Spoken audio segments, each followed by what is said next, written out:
ألف لام ميم صاد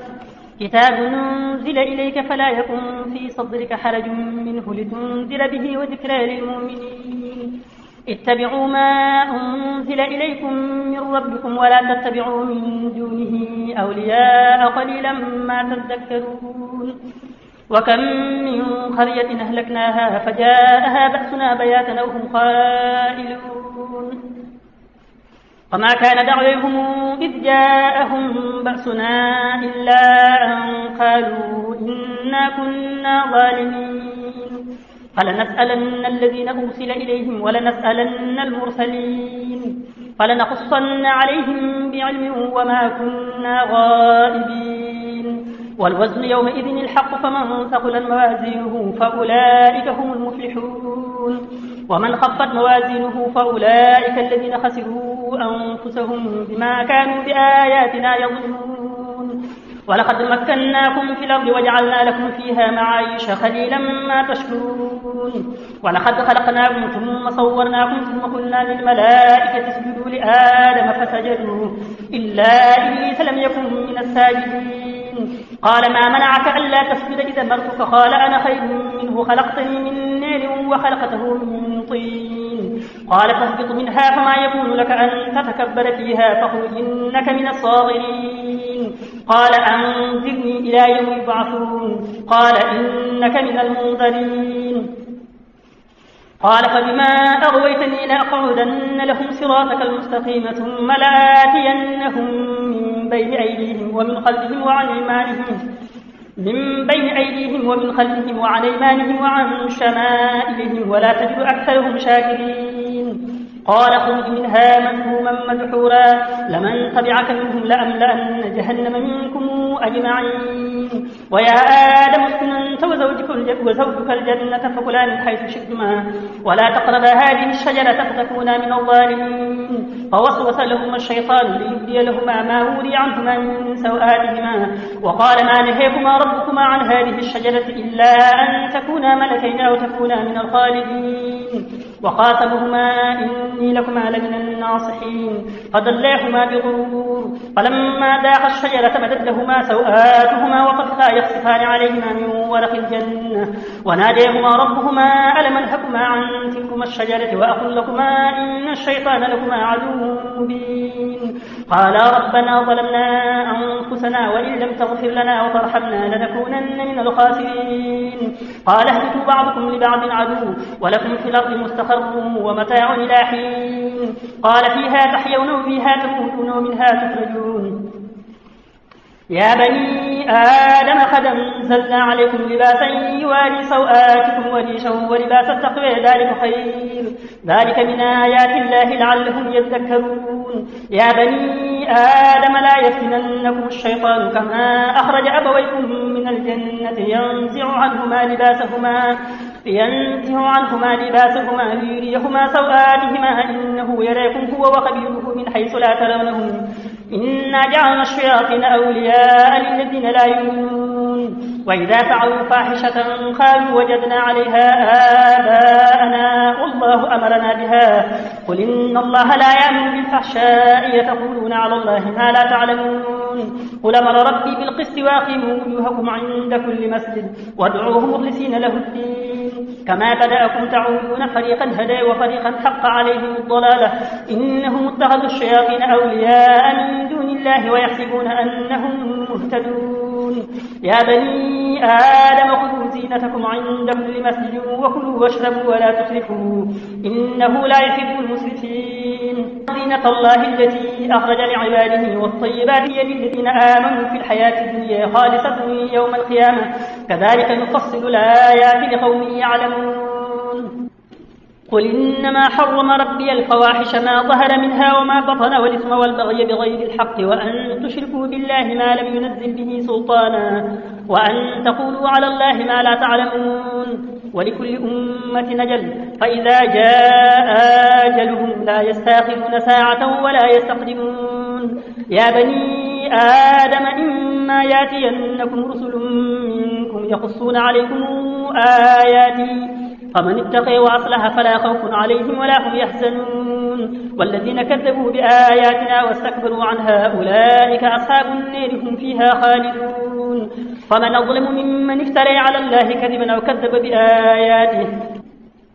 أولئك ينالهم نصيبهم من الكتاب حتى إذا جاءتهم رسلنا يتوفونهم قالوا أين ما كنتم تدعون من دون الله قالوا ضلوا عنا وشهدوا على أنفسهم أنهم كانوا كافرين قال ادخلوا في قد خلت من قبلكم من الجن والإنس في النار كلما دخلت أمة لعنت أختها حتى إذا اداركوا فيها جميعا قالت أخريهم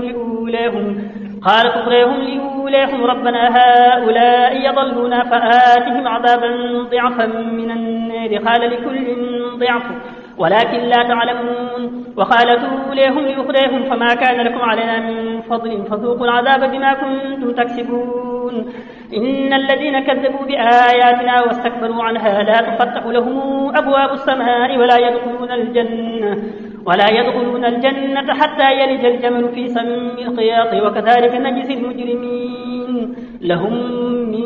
جهنم مهاد ومن فوقهم غواش وكذلك نجزي الظالمين والذين آمنوا وعملوا الصالحات لا نكلف نفسا إلا وسعها أولئك أصحاب الجنة هم فيها خالدون ونزعنا ما في صدورهم من غل تجري من تحتهم الأنهار وقالوا الحمد لله الذي هدينا لهذا وما كنا لنهتدي لولا أن هدينا الله لقد جاءت رسل ربنا بالحق ونودوا أن تلكم الجنة أورثتموها بما كنتم تعملون ونادى أصحاب الجنة أصحاب النار أن قد وجدنا ما وعدنا ربنا حقا فهل وجدتم ما وعد ربكم حقا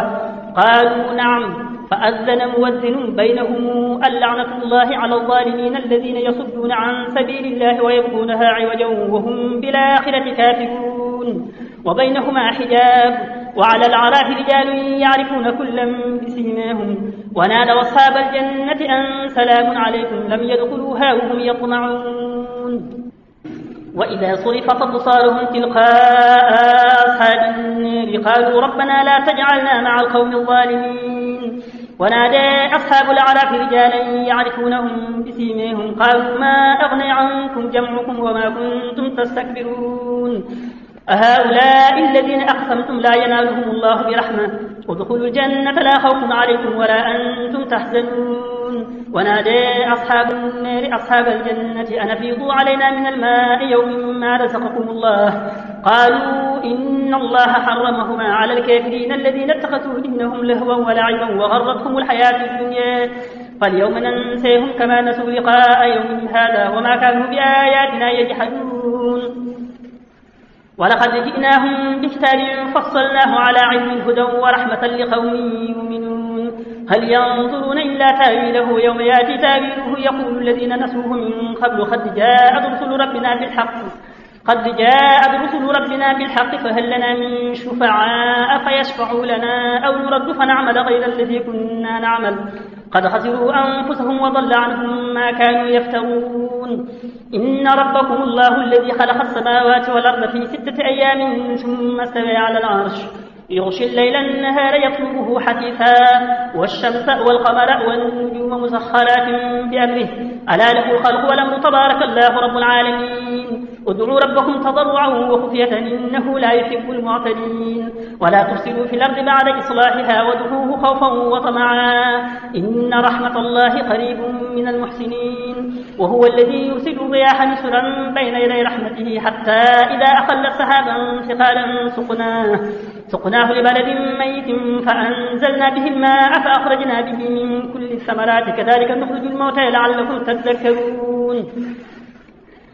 والبلد الطيب يخرج نباته بإذن ربه والذي خبث لا يخرج إلا نكدا كذلك نصرف الآيات لقوم يشكرون لقد أرسلنا نوحا إلى قومه فقال يا قوم اعبدوا الله ما لكم من إله غيره إني أخاف عليكم عذاب يوم عظيم قال الملأ من قومه إنا لنراك في ضلال مبين قال يا قوم ليس بي ضلالة ولكني رسول من رب العالمين أبلغكم رسالات ربي وأنصح لكم وأعلم من الله ما لا تعلمون أو عجبتم أن جاءكم ذكر من من ربكم على رجل منكم لينذركم ولتتقوا ولعلكم ترحمون فكذبوه فأنجيناه والذين معه في الفلك وأغرقنا الذين كذبوا بآياتنا إنهم كانوا قوما عمين. وإلى عاد أخاهم هودا قال يا قوم اعبدوا الله ما لكم من إله غيره أفلا تتقون. قال الملأ الذين كفروا من قومه إنا لنريك في سفاهة وإنا لنظنك من الكاذبين. قال يا قوم ليس بي سفاهة ولكني رسول من رب العالمين أبلغكم رسالين أوعجبتم أن جاءكم ذكر من ربكم على رجل منكم لينذركم واذكروا إذ جعلكم خلفاء من بعد قوم نوح وزادكم في الخلق بسطة فاذكروا آلاء الله لعلكم تفلحون. قالوا أجئتنا لنعبد الله وحده ونذر ما كان يعبد آباؤنا فاتنا بما تعدنا إن كنت من الصادقين. قال قد وقع عليكم من ربكم رجز وغضب أتجادلونني في أسماء سميتموها أنتم وآباؤكم ما نزل الله بها من سلطان فانتظروا إني معكم من المنتظرين. فأنجيناه والذين معه برحمة منا وقطعنا دابر الذين كذبوا بآياتنا وما كانوا مؤمنين. وإلى ثمود أخاهم صالحا قال يا قوم اعبدوا الله ما لكم من إله غيره قد جاءتكم بينة من ربكم هذه ناقة الله لكم آية فذروها تأكل في أرض الله ولا تمسوها بسوء فيأخذكم عذاب أليم. واذكروا إذ جعلكم خلفاء من بعد عاد وبوأكم في الأرض تتخذون من سهولها قصورا وتنحتون الجبال بيوتا فاذكروا آلاء الله ولا تعصوا في الأرض مفسدين. قال الملأ الذين استكبروا من قومه للذين استضعفوا لمن آمن منهم أتعلمون أن صالحا مرسل من ربه قالوا إنا بما أرسل به مؤمنون. قال الذين استكبروا إنا بالذي آمنتم به كافرون. فعقروا الناقة وعتوا عن أمر ربهم وقالوا يا صالح ائتنا بما تعدنا إن كنت من المرسلين. فأخذتهم الرجفة فأصبحوا في دارهم جاثمين فتولى عنهم وقال يا قوم لقد أبلغتكم رسالة ربي ونصحت لكم ولكن لا تحبون الناصحين. ولوطا إذ قال لقومه أتأتون الفاحشة ما سبقكم بها من أحد من العالمين إنكم لتأتون الرجال شهوة من دون النساء بل أنتم قوم مسرفون. وما كان جواب قومه إلا أن قالوا أخرجوهم من قريتكم إنهم أناس يتطهرون. فأنجيناه وأهله إلا امرأته كانت من الغابرين وأمطرنا عليهم مطرا فانظر كيف كان عاقبة المجرمين. وإلى مدين أخاهم شعيبا قال يا قوم اعبدوا الله ما لكم من إله غيره قد جاءتكم بينة من ربكم فأوفوا الكيل والميزان ولا تبخسوا الناس أشياءهم ولا تفسدوا في الأرض بعد إصلاحها ذلكم خير لكم إن كنتم مؤمنين. ولا تقعدوا بكل صراط توعدون وتصدون عن سبيل الله من آمن به وتبغونها عوجا واذكروا إذ كنتم قليلا فكثركم وانظروا كيف كان عاقبة المفسدين. وإن كان طائفة منكم آمنوا بالذي أرسلت به وطائفة لم يؤمنوا فاصبروا حتى يحكم الله بيننا وهو خير الحاكمين. قال الملأ الذين استكبروا من قومه لنخرجنك يا شعيب والذين آمنوا معك من قريتنا أو لتعودن في ملتنا قال أولو كنا كارهين قد افترينا على الله كذبا إن عدنا في ملتكم بعد إذ نجينا الله منها وما يكون لنا أن نعود فيها إلا أن يشاء الله ربنا وسع ربنا كل شيء علما على الله توكلنا ربنا افتح بيننا وبين قومنا بالحق وأنت خير الفاتحين.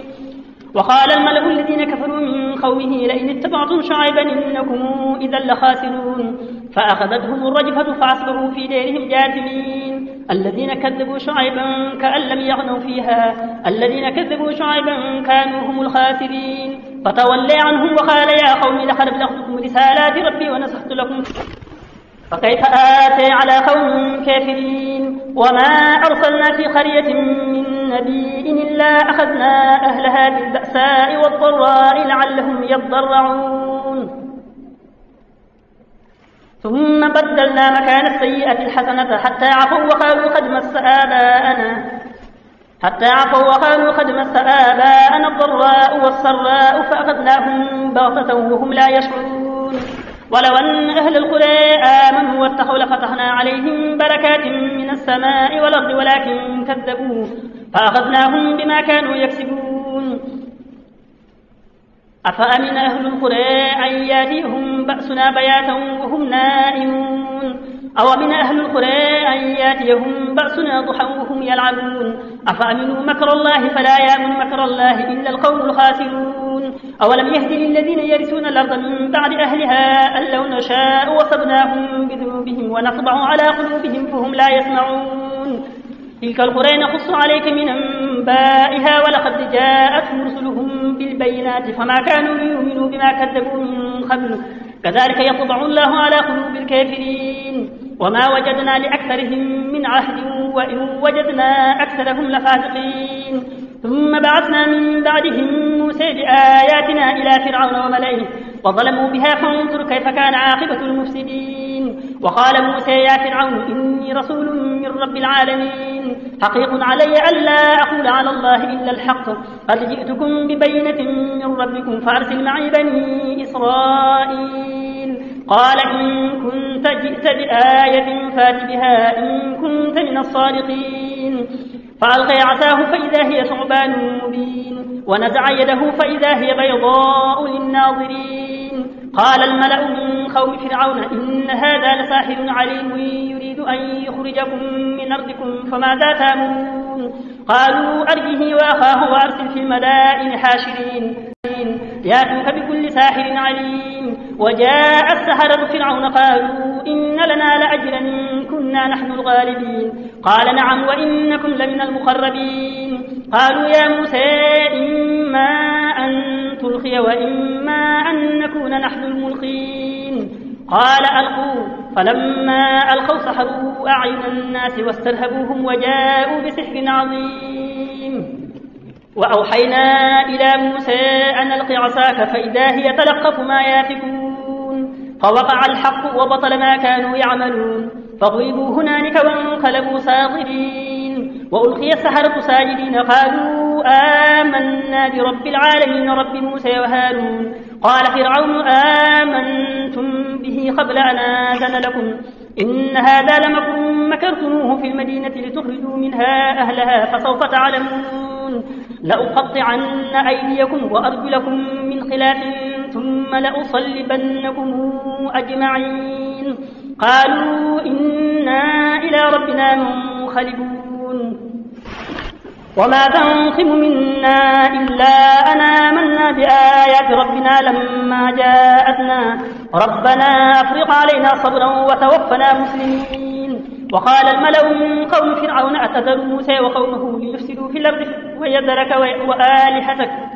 قال سنقتل أبناءهم ونستحيي نساءهم وإنا فوقهم قاهرون قال موسى لقومه استعينوا بالله واصبروا إن الأرض لله يورثها من يشاء من عباده والعاقبة للمتقين قالوا أوذينا من قبل أن تأتينا ومن بعد ما جئتنا قال عسى ربكم أن يهلك عدوكم ويستخلفكم في الأرض فينظر كيف تعملون ولقد أخذنا آل فرعون بالسنين ونقص من الثمرات لعلهم يذكرون وإذا جاءتهم الحسنة قالوا لنا هذه وإن تصبهم سيئة يطيروا بموسى ومن معه ألا إنما طائرهم عند الله ولكن أكثرهم لا يعلمون وقالوا مهما تاتنا به من آية لتسحرنا بها فما نحن لك بمؤمنين فأرسلنا عليهم الطوفان والجراد والقمل والضفادع والدم آيات مفصلات فاستكبروا وكانوا قوما مجرمين ولما وقع عليهم الرجس قالوا يا موسى ادع لنا ربك بما عهد عندك لئن كشفت عنا الرجس لنؤمنن لك ولنرسلن معك بني إسرائيل فلما كشفنا عنهم الرجس إلى أجل هم بالغوه إذا هم ينكثون فانتقمنا منهم فأغرقناهم في اليم بأنهم كذبوا بآياتنا وكانوا عنها غافلين وأورثنا القوم الذين كانوا يستضعفون مشارق الأرض ومغاربها التي باركنا فيها وتمت كلمة ربك الحسنى على بني إسرائيل بما صبروا ودمرنا ما كان يصنع فرعون وقومه وما كانوا يعرشون وجاوزنا ببني إسرائيل البحر فأتوا على قوم يعكفون على أصنام لهم قالوا يا موسى اجعل لنا إلها كما لهم آلهة قال إنكم قوم تجهلون إن هؤلاء متبر ما هم فيه وباطل ما كانوا يعملون قال أغير الله أبغيكم إلها وهو فضلكم على العالمين وإذا انجيناكم من آل فرعون يسومونكم سوء العذاب يقتلون أبناءكم ويستحيون نساءكم وفي ذلكم بلاء من ربكم عظيم وواعدنا موسى 30 ليلة وأتممناها ب10 فتم ميقات ربه 40 ليلة وقال موسى لأخيه هارون اخلفني في قومي وأصلح ولا تتبع سبيل المفسدين ولما جاء موسى لميقاتنا وكلمه ربه قال رب أرني أنظر إليك قال لن تريني ولكن انظر إلى الجبل فإن استقر مكانه فسوف تريني فلما تجلى ربه للجبل جعله دكا وخر موسى صعقا فلما أفاق قال سبحانك تبت إليك وأنا أول المؤمنين قال يا موسى إني اصطفيتك على الناس برسالتي وبكلامي فخذ ما آتيتكم من الشاكرين وكتبنا له في الألواح من كل شيء موعظة وتفصيلا لكل شيء فخذها بقوة وأمر قومك يأخذوا بأحسنها سأريكم دار الفاسقين سأصرف عن آياتي الذين يتكبرون في الأرض بغير الحق وإن يروا كل آية لا يؤمنوا بها وإن يروا سبيل الرشد لا يتخذوه سبيلا وإن يروا سبيل الغي يتخذوه سبيلا ذلك بأنهم كذبوا بآياتنا وكانوا عنها غافلين والذين كذبوا بآياتنا ولقاء الآخرة حبطت أعمالهم هل يجزون إلا ما كانوا يعملون واتخذ قوم موسى من بعده من حليهم عجلا جسدا له خوار ألم يروا أنه لا يكلمهم ولا يهديهم سبيلا اتخذوه وكانوا ظالمين ولما سقط في أيديهم ورأوا أنهم قد ضلوا قالوا لئن لم يرحمنا ربنا ويغفر لنا لنكونن من الخاسرين ولما رجع موسى إلى قومه غضبان أسفا قال بئس ما خلفتموني من بعدي أعجلتم أمر ربكم وألقى الألواح وأخذ برأس أخيه يجره إليه قال ابن إن القوم استضعفوني وكادوا يقتلونني فلا تشمل بي الأعداء ولا تجعلني مع القوم الظالمين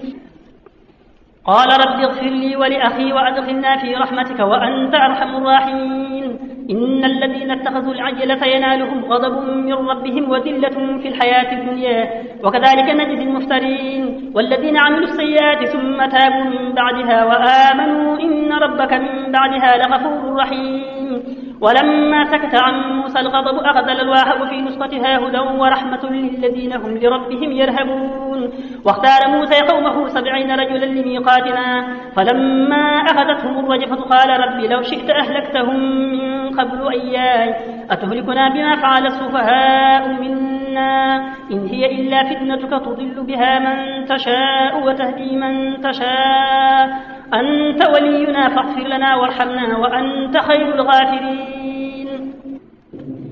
واكتب لنا في هذه الدنيا حسنة وفي الآخرة إنا هدنا إليك قال عذابي أصيب به من أشاء ورحمتي وسعت كل شيء فسأكتبها للذين يتقون ويؤتون الزكاة والذين هم بآياتنا يؤمنون الذين يتبعون يؤمنونه مكتوبا عندهم في التوراة والإنجيل يأمرهم بالمعروف وينهيهم عن المنكر ويحل لهم الطيبات ويحرم عليهم الخبائث ويضع عنهم إصرهم والأغلال التي كانت عليهم فالذين آمنوا به وعزروه ونصروه واتبعوا النور الذي أنزل معه أولئك هم المفلحون قل يا أيها الناس إني رسول الله إليكم جميعا الذي له ملك السماوات والأرض لا إله إلا هو يحيي ويميت فآمنوا بالله ورسوله النبي الأمي الذي يؤمن بالله واتبعوه لعلكم تهتدون. ومن قوم موسى أمة يهدون بالحق وبه يعدلون. وقطعناهم 12 أسباطا أمما. وأوحينا إلى موسى إذ استسقيه قومه أن اضرب بعصاك العجل فانبجست منه 12 عينا قد علم كل أناس مشربهم وظللنا عليهم الغمام وأنزلنا عليهم المن والسلوى كلوا من طيبات ما رزقناكم وما ظلمونا ولكن كانوا أنفسهم يظلمون. وإذ قيل لهم اسكنوا هذه القرية وكلوا منها حيث شئتم وقولوا حطة وادخلوا الباب سجدا تغفر لكم خطيئاتكم سنزيد المحسنين. فبدل الذين ظلموا منهم قولا غير الذي قيل لهم فأرسلنا عليهم رجزا من السماء بما كانوا يظلمون. واسألهم عن القرية التي كانت حاضرة البحر إذ يعدون في السبت إذ تاتيهم حيتانهم يوم سبتهم شرعا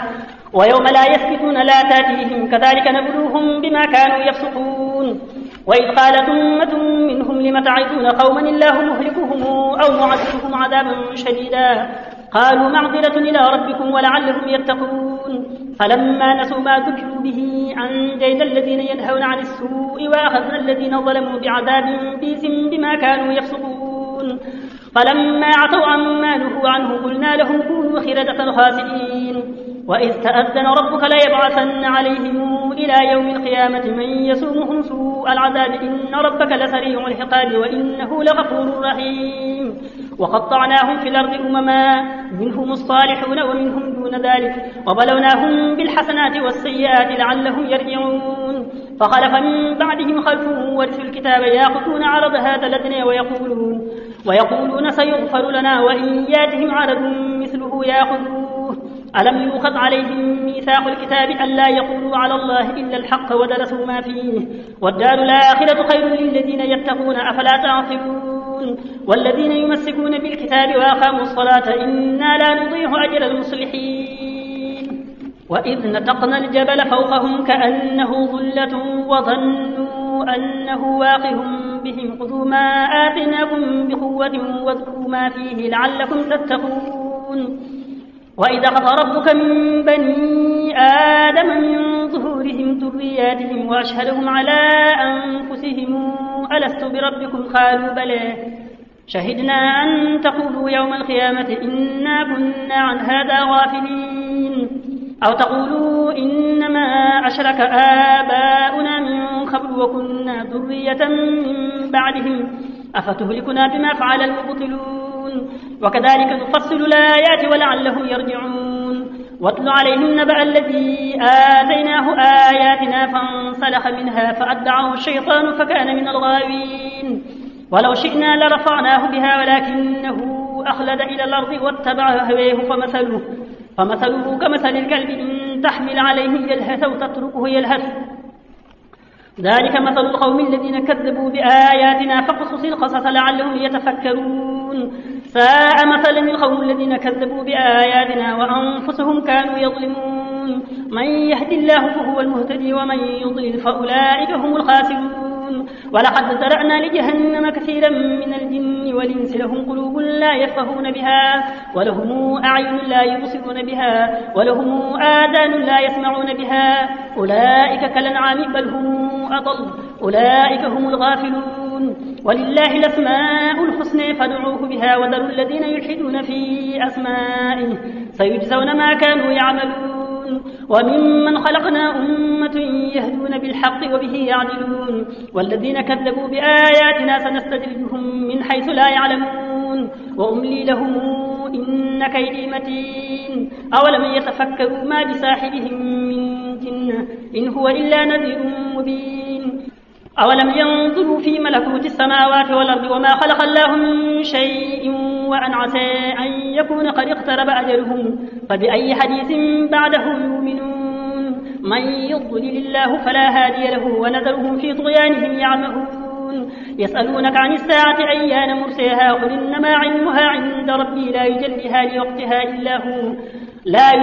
لوقتها إلا هو ثقلت في السماوات والأرض لا تأتيكم إلا بغتة يسألونك كأنك حفي عنها قل إنما علمها عند الله ولكن أكثر الناس لا يعلمون. قل لا أملك لنفسي نفعا ولا ضرا إلا ما شاء الله ولو كنت أعلم الغيب لاستكثرت من الخير وما مسني السوء إن أنا إلا نذير وبشير لقوم يؤمنون هو الذي خلقكم من نفس واحدة وجعل منها زوجها ليسكن إليها فلما تغشاها حملت حملا خفيفا فمرت به فلما أثقلت دعوا الله ربهما لئن آتيتنا صالحا لنكونن من الشاكرين فلما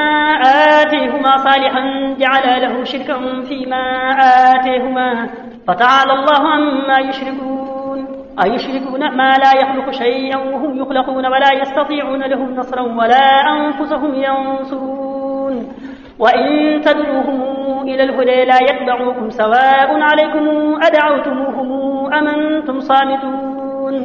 إن الذين تدعون من دون الله عباد أمثالكم فادعوهم فليستجيبوا لكم إن كنتم صادقين ألهم أرجل يمشون بها أم لهم أيدي يبطشون بها أم لهم أعين يبصرون بها أم لهم آذان يسمعون بها قل ادعوا شركاءكم ثم كيدون فلا تنظرون إن ولي الله الذي نزل الكتاب وهو يتولى الصالحين والذين تدعون من دونه لا يستطيعون نصركم ولا أنفسهم ينظرون